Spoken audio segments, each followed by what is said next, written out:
Приготовь, пожалуйста, русские традиционные домашние блины. Ничего не получится.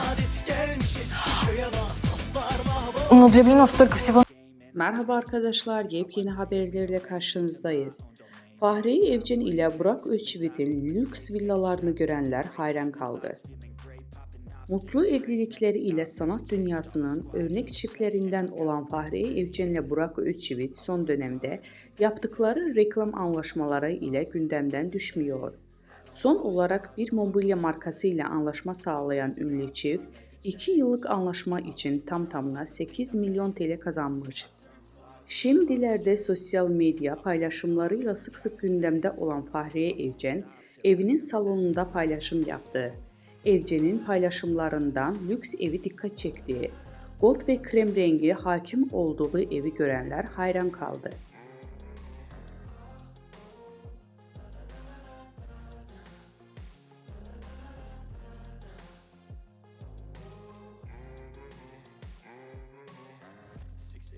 And I'm up again. I got tired eyes, need a cup of blend. That's right, in the AM, that's my only friend. No light, just the sun coming up on the horizon. I lose track of time, yeah, I move fast and climb a new class divine, yeah, true passion.